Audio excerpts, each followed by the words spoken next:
Hello, chosen, holy, and dearly loved online family and friends. Again, it's so good to be with you.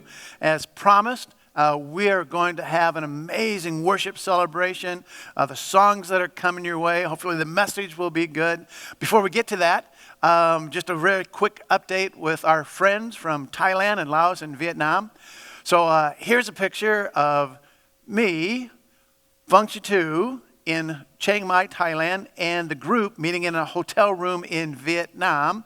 Function 2 is reading from the Bible on Monday and Tuesday and Thursday and Friday of this last week, 7 a.m. to 9 a.m. I was online with them. It's 7 p.m. to 9 p.m. their time there.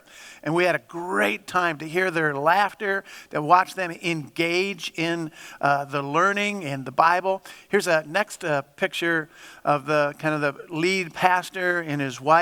He's looking for a Bible passage using the smartphone. She's using the paper Bible. And then one more picture. Here's just the group posing in the hotel room. Again, many of them are holding the work that Function 2 translated from an English book into a Hmong language book. And he was doing that during the shutdown, and now he sends it to them. They're able to print it and learn about God. So thank you for your prayers. Thank you for your gifts. Again, we're still taking in money for for more of those kind of teachings to happen. About $1,000 to $1,500 each time they gather together. Again, imagine all 16 of those people, their transportation from their homes in the mountains to a city where there's a hotel, paying for their hotel rooms each night and food for them, $1,000 to $1,500 for the whole week. Again, this is just and they have souls that matter forever to God, and then a few motorbikes so that those pastors can travel and keep telling other people about Jesus. We are going to see some of those people in forever because of your gifts to them. So thank you for that. So let's get to our music. We have Your Love Awakens Me, and then a great new song, Grave into Gardens. Oh, I can't wait. Let's worship together, New Hope. There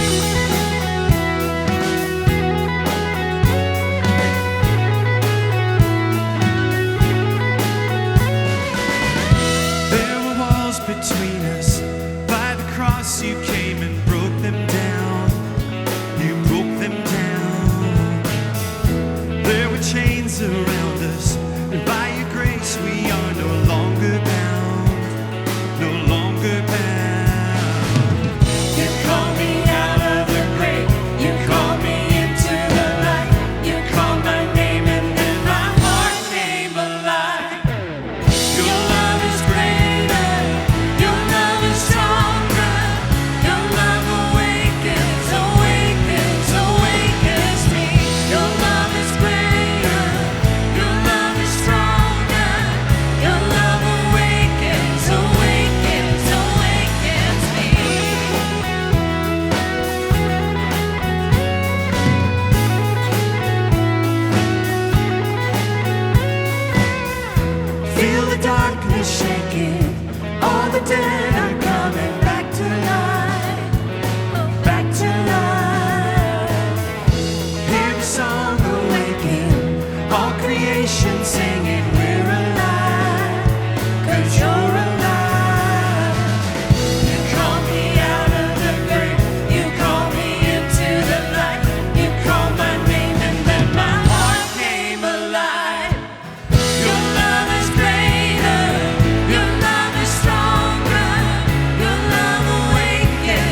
greater, your love is stronger, your love awakens, awakens, awakens me.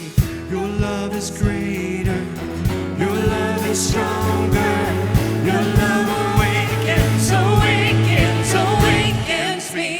Your love is greater, your love is stronger, your love awakens, awakens, awakens me. Your love is greater, your love is stronger, your love awakens, awakens, awakens me.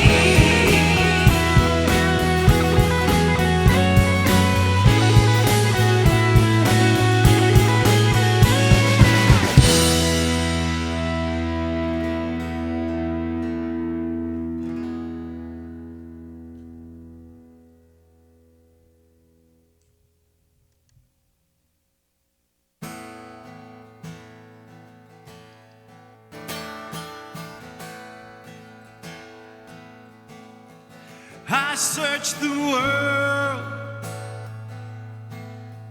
but it couldn't fill me. Man's empty praise and treasures that fade are never enough. Then you came along and put me back together. And every desire is now satisfied here in your love. Oh, there's nothing better than you. Oh, there's nothing better than you. Lord, there's nothing, nothing is better than you. Oh, yeah, yeah, yeah.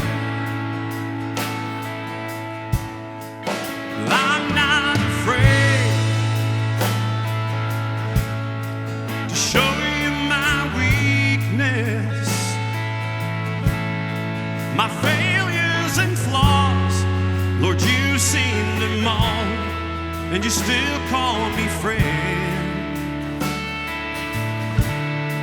'Cause the God of the mountains is the God of the valley. There's not a place your mercy and grace won't find me again. Oh, there's nothing better than you. Oh, there's nothing better than you. Lord, there's nothing, nothing is better than you. Oh, there's nothing, oh, there's nothing better than you. Oh, there's nothing better than you. Lord, there's nothing, nothing is better than you.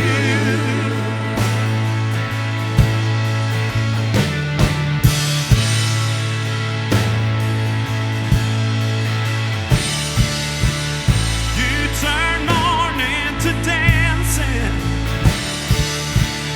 You give beauty for ashes.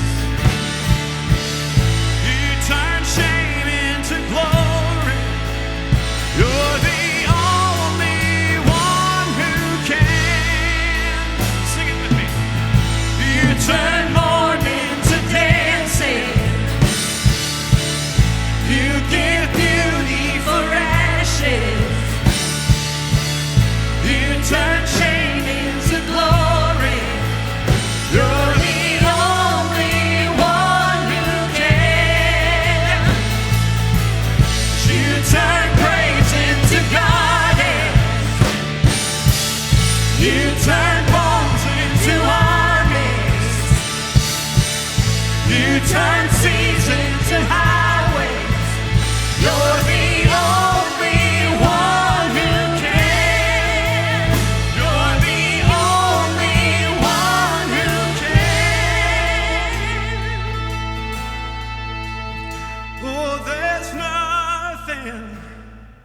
is better than you. Oh, there's nothing better than you, Lord. There's nothing, nothing is better than you.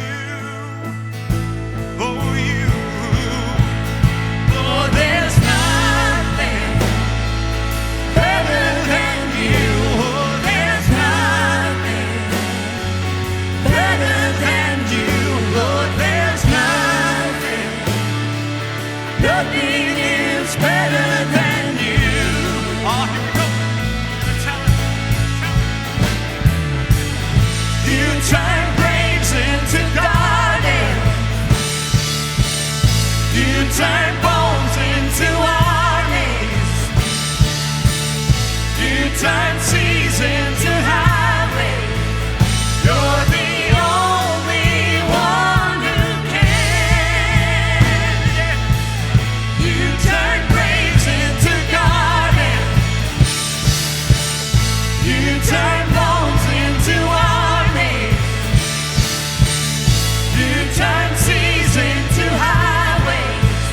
You're the only one who can. You're the only one who can. You're the only one who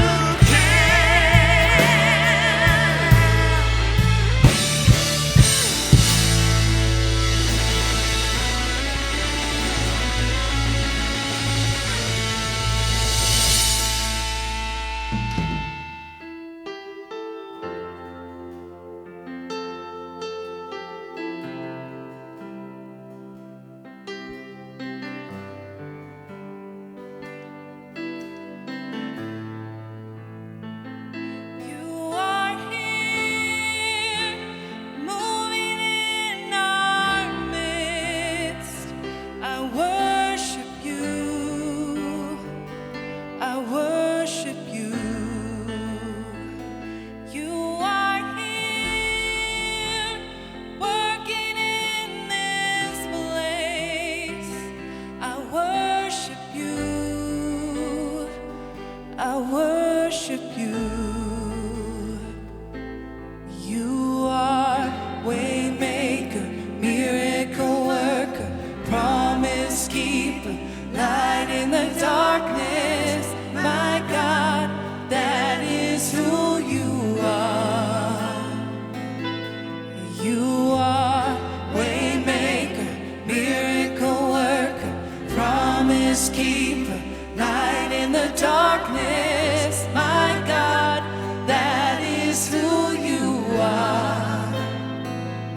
You are here, touching every life. I worship you. I worship you. You are here, meeting every need.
Even when I don't see it, you're working.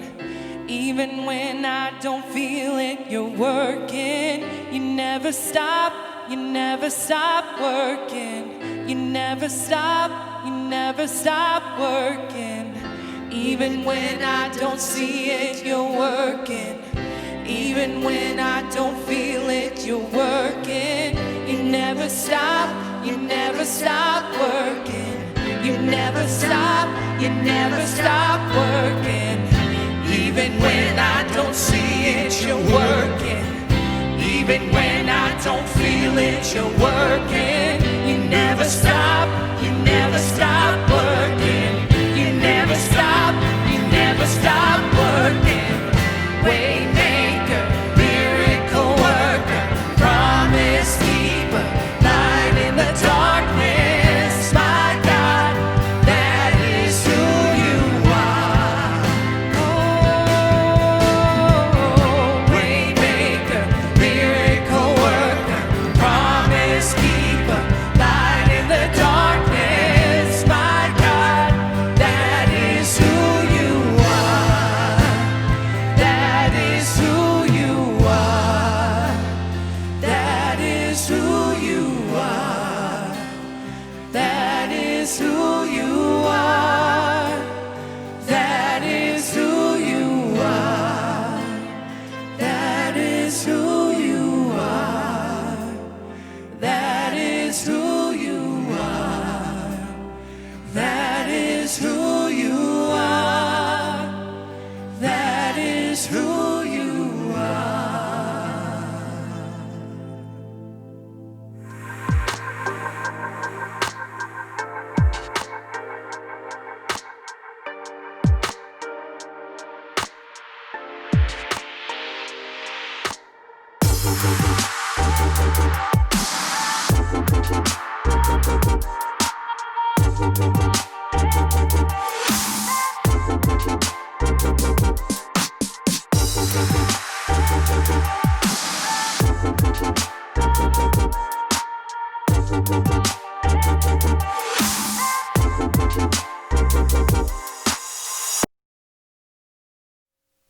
Hands. We all have scar stories. I've got a scar here in my right hand from many, many years ago. I was still living in Missouri, serving the First Church down there. I was working, and I went to let myself down and ended up not seeing where I was putting my hand, and it just got a nice line. So there's a nice scar here. Some of you know my stories about this $10,000 finger when I did a little snowblower thing. So yeah, there's some scars around here. Got some other scars on these fingers from another accident. Oh, my knees. Yeah, when I was a child, when I was a little boy in that, back when, the playground equipment wasn't real safe, and in wintertime in Iowa, there'd be a nice nice ice patch in that. We used to go running and slide across it, and sometimes you fell and bummed up your knees, or playing baseball in the summer or other things. I got all kinds of little scars. I mean, when I was in college, here in my left side ankle, we were playing a 500 pop-up. Someone would hit a baseball up in the air, and a bunch of my buddies and that, we had baseball gloves, and so if you catch it up in the air, you get 100 points. If you got one bounce, it was 75, and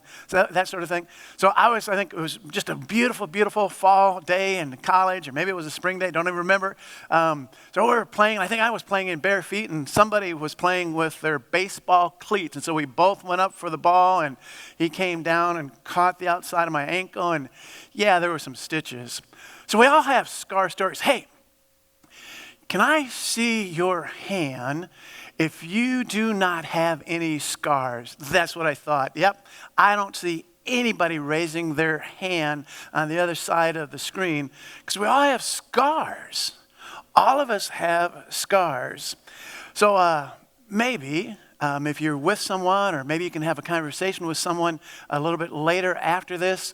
Maybe someone is watching online, but you're not together, but you'll have a conversation after. Maybe you can share a couple of scar stories, because again, I think we all have scars, and every scar has a story. So that would be an invitation to you. But here's what we know. That in the beginning, God created no scars. There were no scars in the beginning. Again, we read that amazing creation story in the first book of the Bible, the first chapter of the Bible in Genesis 1, and in the beginning, and after each day it was good, and after each day it was good, and you don't read anything about scars. In fact, the Apostle John, which is what we're going to read in 1 John, he ties into the Genesis narrative as he begins to talk about Jesus. It says this: in the beginning was the Word, and the Word was with God, and the Word was God. He was with God in the beginning. Through him all things were made, and without him nothing was made that has been made. And so Jesus was involved there in the beginning. And again, he was involved with all that was good in that creation. And there were no scars. There were no scars on Jesus as he was with the Father and with the Holy Spirit, creating all of that. He was there in the beginning. And then we read a little bit later on in the first chapter of John in verse 14 that this word that was there in the beginning became flesh. And so it's talking about Jesus and made his dwelling among us. And we have seen his glory, the glory of the one and only who came from the Father, full of grace and truth. No scars, just full of grace and truth. Or I love how the Message version of the Bible puts John 1:14. The word became flesh and blood and moved into the neighborhood. We saw the glory with our own eyes, the one-of-a-kind glory, like Father, like Son, generous inside and out, true from start to finish. So in the beginning, God created, no scars. But then, here's what the Apostle Paul writes about that first sin in Romans chapter 5. When Adam's sin entered the world.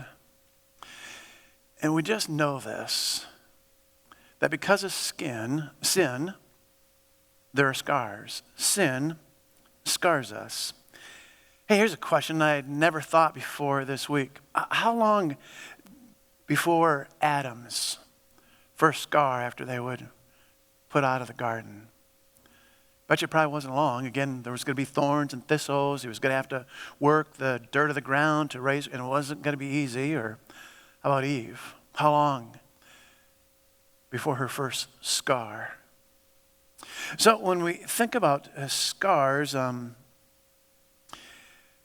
want us to think about what causes our scars is that taking hand picture. Again, look at that taking hand picture.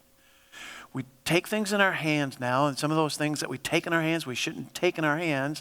And because we take some of those things in our hands, it creates a scar. So sometimes we might take a knife in our hands, and if we're not careful, again, a knife is a very good thing, but it's not a safe thing if you don't use it right. And some of us probably have some stories about a scar that maybe was caused by a knife because we were just a little bit careless with it, even from just, trying to chop up vegetables. So we know that kind of taking scars us. We all have taking stories that left a scar, but not only on the outside. We have some taking stories on the inside that causes scars. So I was in my senior year in high school and was playing football. I was never a very good player in that, but because I was a senior, I think the coach put me on the receiving kickoff team. So we're going to receive the kickoff, and again, the other team had just scored on us, and so they actually wanted to score again. So they did an onside kick, and the ball came right at me, and I remember touching the ball, and that was the last thing I remembered. I just got clobbered, and the ball was recovered by the other team, came back to the sideline. I remember the coach grabbing my face mask and just yelling and screaming at me, and "You won't be playing again." And there's a scar on the inside of me that taking left. But then not only has and I don't think about that a lot, but there's still a scar when I think about that. But not only has a scar happened to me when someone took something from me, but I've done my own share of taking. There's been times as a husband, I've been so angry and so demanding, and I'm pretty sure that Lori has some scars. Sometimes as a father, I was so angry and so demanding and was taking from Emily and from Jared and Sarah, and they probably have some scars, and I have some scars from times realizing how angry and demanding I was.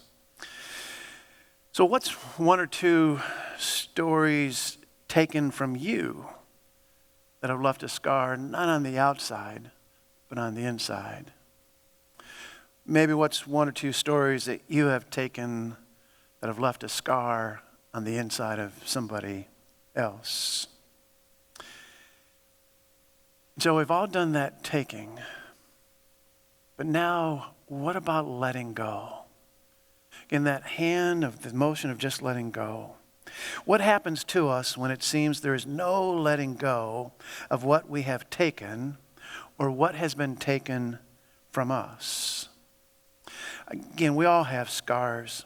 We cannot erase our scars. We have outside scars, there are inside scars. It's our story. But our story that has scars on the outside and the inside is not the full story. We don't live this story by ourselves. We didn't get many of those scars by ourselves. Other people did that. Their sin to us, our sin to them, scars, scars, scars. And then Jesus enters our story. And he's got that nail-scarred hand. So again, as we just look at that hand and think about that hand and tell the story of that hand,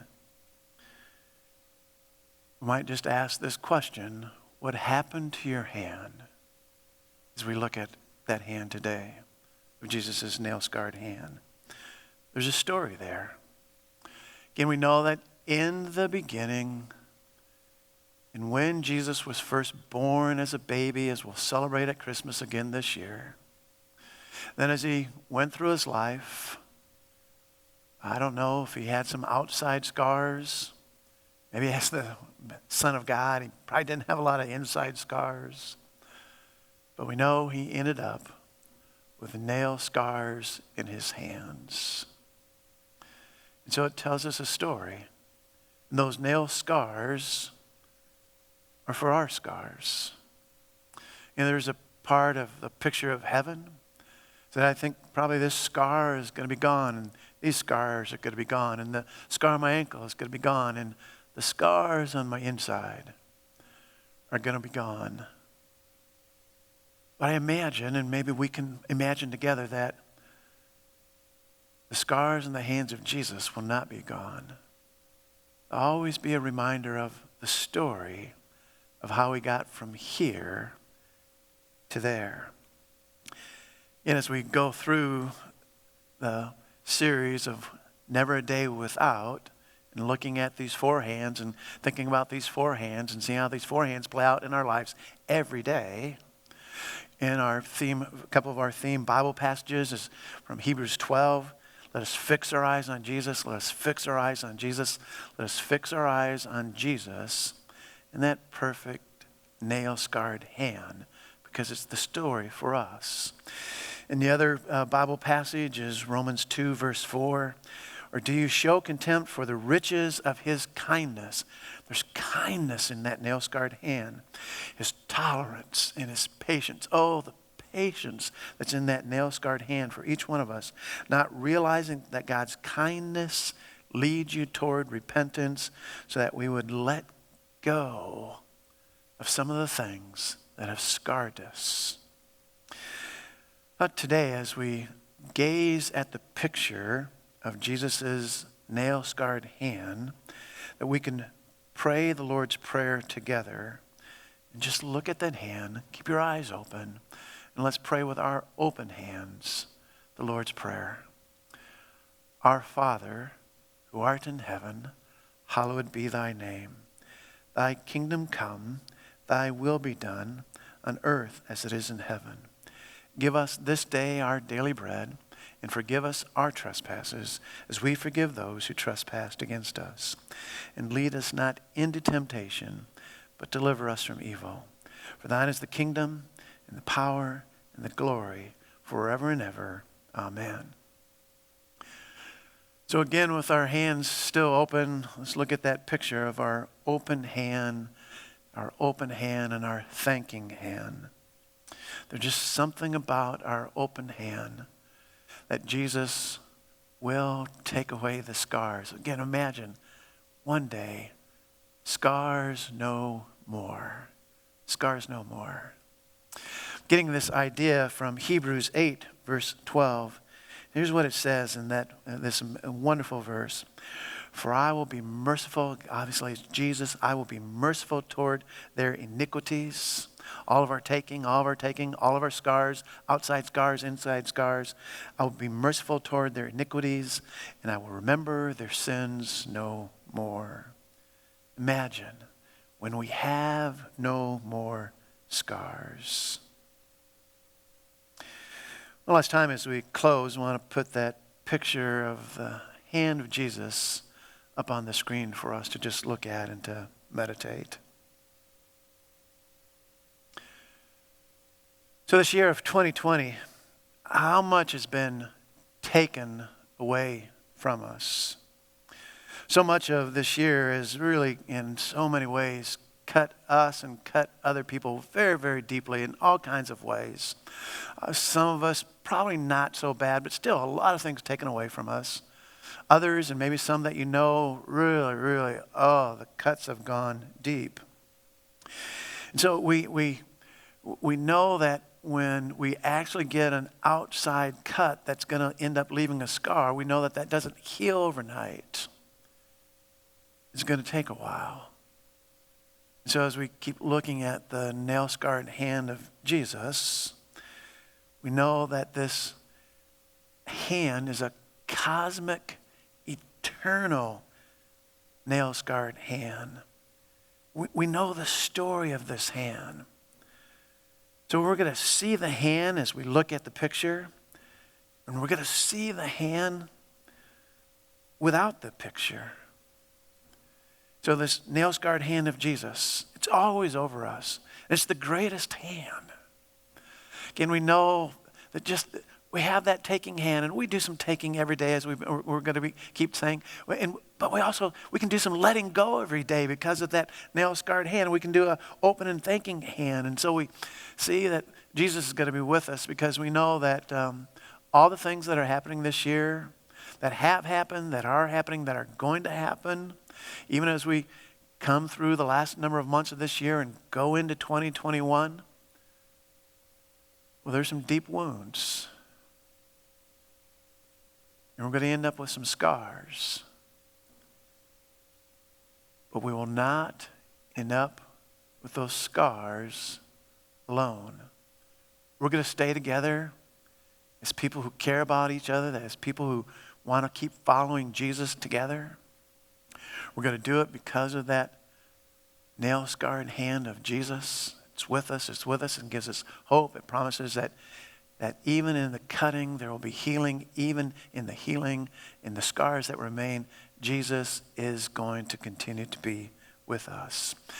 So these four hands, just over and over again, these four hands, the nail-scarred hand of Jesus, our taking hand, our letting go hand, our open hand. There's just a flow to that. There's a rhythm to that. All the people in the Bible have gone through this kind of rhythm, whether they're knowing it or not, or in this kind of thinking about it or not. But they're just that, the nail-scarred hand, the nail-scarred hand, the nail-scarred hand. And then there's this aspect of we take and then we let go because, we've looked at the nail-scarred hand and why would we want to keep a hold and paralyze our grip on something that just isn't good for us? We let go and we open up our hand and there's a flow, and we get into the river. Now we get to sing about being in the river. And when we're in the river, it heals us and it washes our scars away. And we know Jesus, one day, only two pictures are going to remain. The nail-scarred hand of Jesus and our open hand. And what a day that's going to be. So let's worship and celebrate New Hope as we sing In the River.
hope, my dearly loved online family, again, chosen, holy, and dearly loved, chosen, holy, and dearly loved, because of that nail-scarred hand. We miss you, we miss you, we miss you. The opportunity to have communion is always open. Again, I'm waiting for your call, for your text, for your email to come in and receive the body and blood of Jesus because of that wonderful story of that nail-scarred hand. Again, if your heart is moved and you want to give something towards the furthering of the gospel over in Thailand and in Vietnam for some eternal souls, again, behind those set of eyes, those among poor people, there is a soul that matters to God forever, just like yours does, and we can help those souls know and follow this Jesus, and one day we'll all be celebrating in heaven, scars no more, except for that perfectly nailed, scarred hand of Jesus. Because of that nail-scarred hand, we can say, Christ in us, the hope of glory.